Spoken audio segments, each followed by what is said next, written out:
As I sat on that chair in the hospital in Lagos, Nigeria, a lot of things was going through my head. First was, what am I really doing here? This is not the kind of place that I would want to come to. The second is, what could my best friend be doing in this kind of place? So I got lost in my thought, remembering that earlier in the day I'd got a call asking me to come down to the hospital. There's an emergency and I have to be there as soon as possible. And I was trying to understand what is going on. And while I was going through this lost in everything, I got a nudge.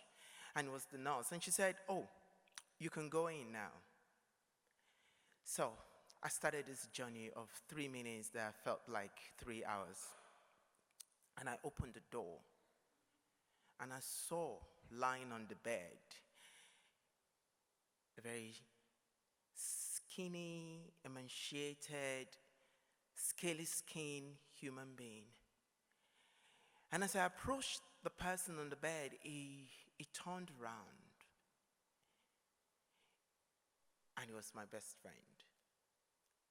I met Ibrahim in the University of Lagos, where he was a year ahead of me studying sociology, and I was admitted into the university to study theater arts. I'd always wanted to be an actor, so I was excited. I got into the university to study theater. And Ibrahim happened to be a year younger than me, but because he was a year ahead of me in the university, he assumed the role of the big brother, and he believes that he has to show me what it is like to be in university. So we bonded immediately, and we became so very close. Now, that few weeks before I got that call, we were out celebrating the end of term, and we were attending an underground gay party in Lagos where, we got in, we were having so much fun, and a few hours later we were drunk, and I was using my beer bottle as a microphone. I love to sing. And I started singing out of tune, and before we knew what was happening, we were on top of the table, we were dancing and enjoying ourselves. And when we got back home, he had told me, he has confided in me, that for some time he's been feeling dizzy, having headache, and feeling quite uncomfortable. But we made no notice of that. We went away on holiday. And then everything started coming back to me. And I saw him at that time, lying on that bed, very skinny, his eyes really big, in his very tiny scars, his hands withered, his skin pale and scaly. And I could not believe that I was looking at my best friend I saw a few weeks ago. So I got a little bit emotional and I reached to touch him. And the nurses said, no. You can't just touch him. You have to wear your gloves and use face mask. And I was like, to touch my best friend, I have to wear a glove. And after wearing the glove, I sat next to him and he stretched out his hand, his very fragile, frail hand, and I held them firmly. And he looked into my eyes and he said, "Bisi, I've got AIDS. And the doctor said I've got a few days left to live." I could not imagine, one, how a gay man can get AIDS. I come from Nigeria, right, where all HIV prevention messages are targeted at heterosexuals. In Nigeria, HIV and AIDS is what straight people have. Gay people don't have HIV. We don't have HIV. Simply because we were never considered as a group of people that we have HIV. Why? Because we don't exist. And if we try to exist, then we're in trouble. We either end up in jail or get beaten by the crowd. So it was basically that we were not there. And so I could not understand how my best friend, how he got HIV and then how he got AIDS. And I started crying. And all of a sudden, the real Ibrahim came back and he said, "Bitch, why are you crying?" I was like, "But you told me you're going to die."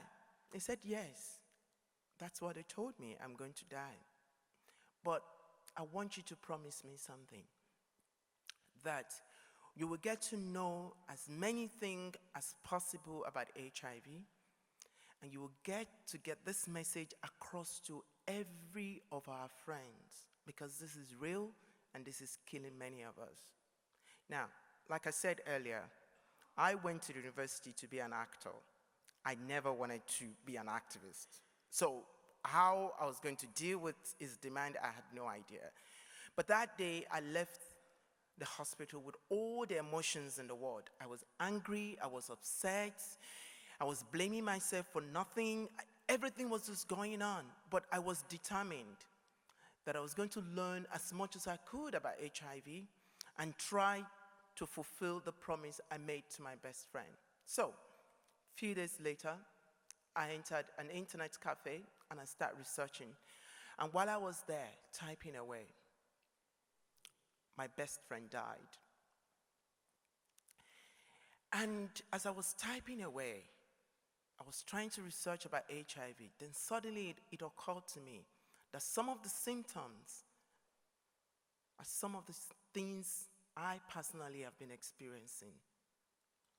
So the fear of the image of Ibrahim on the bed got so much to me that I pushed the fear or whatever I have at the back of my mind away, and I was determined that this is not about me, this is about Ibrahim.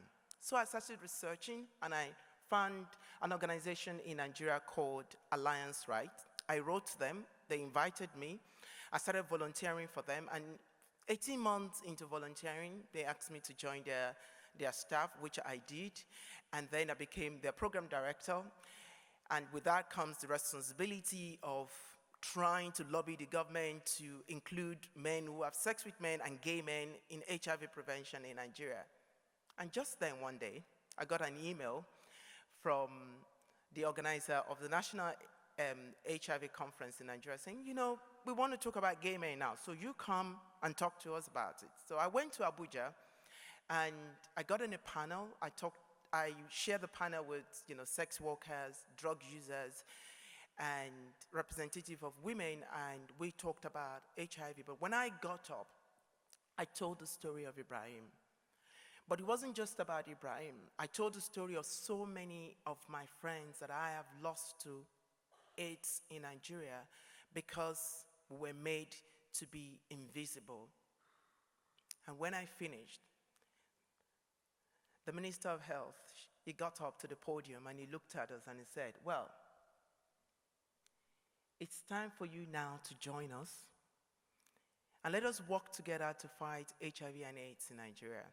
Now, believe me, Nigeria is a country where being gay, like I said earlier, means you go to jail. That's if you're lucky. If you're unlucky, it means you get beaten on the street, a tie around your neck, petrol poured on you, and the match is gone, and you're on fire.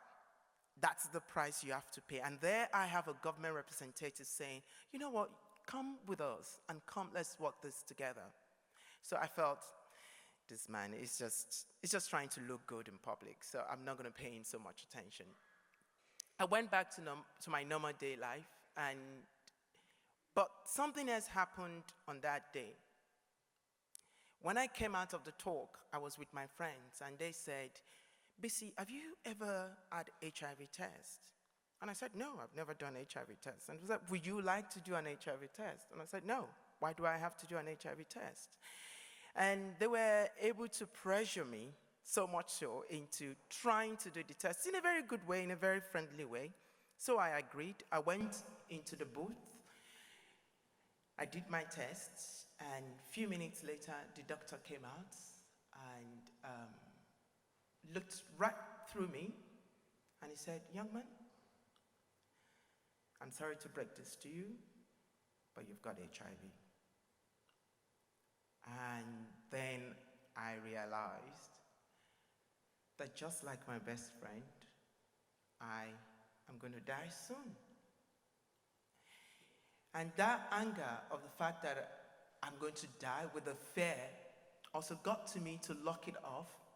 I kept going. I went back to Lagos. I was still in the university, and luckily a few weeks later, I went for an audition for a TV soap, and I got the leading role. So I felt like, there's still hope for me. And then I started acting, and I became quite popular in Nigeria, quite famous. And with fame came media interest. This guy can't be as good as he seems. There must be something wrong with him. So we're going to go after him, we're going to find out what is wrong with him, and we're going to make a lot out of it.